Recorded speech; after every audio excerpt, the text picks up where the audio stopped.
اس زمانے نے بڑے بڑے بادشاہوں کے تخت و تاج پھٹتے ہوئے دیکھے اور بڑے بڑے عالی مرتبت لوگوں کو پیوند خاک ہوتے ہوئے دیکھا۔ اس لیے زمانے کی قسم کھا کر کے کہا کہ بے شک انسان خسارے میں ہے۔ جن کا طوطی بولتا تھا اور وہ سمجھتے تھے کہ ہم دھرتی کا زیور ہیں اور ہمارے دم سے بزم عالم میں چراغاں ہیں، پھر ان کا نام بھی باقی نہ رہا۔ مشتاق یوسفی نے کیا خوب کہا تھا، مٹ گیا مشتاق دل سے رنگ یاد رفتگاں، پھول مہنگے ہو گئے قبریں پرانی ہو گئی۔ پھر زمانے کو ان کے تذکرے بھی یاد نہ رہے۔ میں ایک دن اپنے ساتھ قبرستان میں گیا تو وہاں ایک قبر پہ کتبہ لگا تھا کسی شخص کے نام کا اور ساتھ لکھا تھا سابقہ چیئرمین۔ تو میں نے کہا کہ یہ جب کوئی شخص مرتا ہے تو وہ ایم پی اے ہو یا ایم این اے تو مرنے کے بعد وہ سابقہ ہو جاتا ہے۔ آپ جائیں کھڑی شریف تو میاں صاحب رحمۃ اللہ تعالی علیہ کی پائنتی میں بہت ساری قبریں ہیں جو کشمیر کے راجاؤں کی اور ان کے جو ہے وہ بادشاہوں کی ہیں، امراء کی ہیں، اور وہاں بھی ایسے آپ کو کئی کتبے ملیں گے۔ کوئی سابقہ صدر ہے، کوئی سابقہ وزیر اعظم ہے۔ تو میں کہتا ہوں کہ ہر مرنے والا جب مر جاتا ہے تو پھر وہ سابقہ ہو جاتا ہے اپنے جس عہدے پر بھی وہ گامزن ہو، لیکن اللہ کا ولی قبر میں جا کے بھی سابقہ ولی نہیں ہوتا، متقی قبر میں جا کر بھی متقی نہیں ہوتا، صحابی قبر میں جا کر بھی سابقہ صحابی نہیں ہوتا۔ تو پھر اس چیز سے تعلق جوڑو کہ جس کے ساتھ پھر سابقہ نہیں لگتا، جو ہمیشہ دائمی اور مستقل ہے۔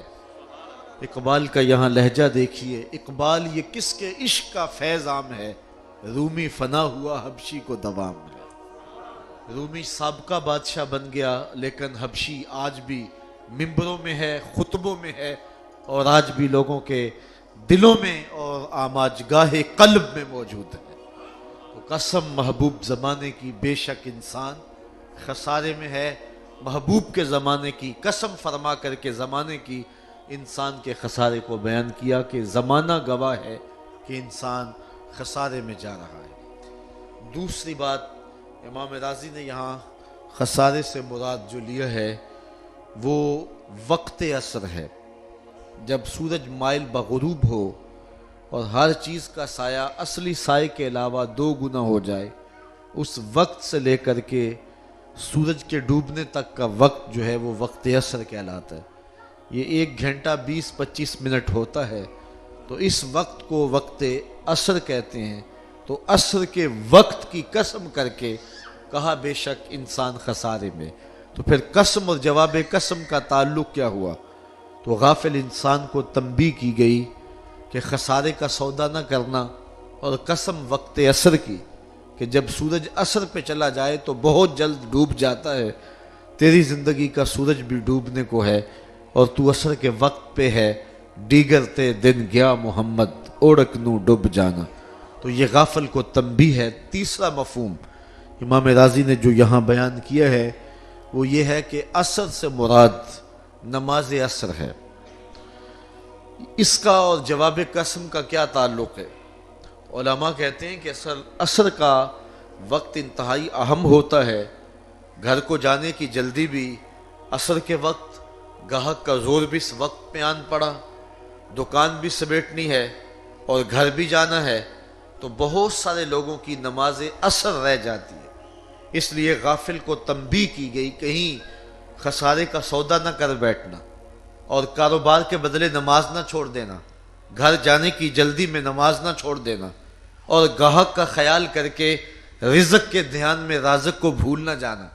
اس لیے کہا کہ قسم ہے نماز عصر کی، بے شک انسان خسارے میں ہے۔ چوتھا معنی جو حضرت امام راضی نے کیا، اس معنی میں آپ کو ایک لطافت اور لذت بھی نصیب ہوگی۔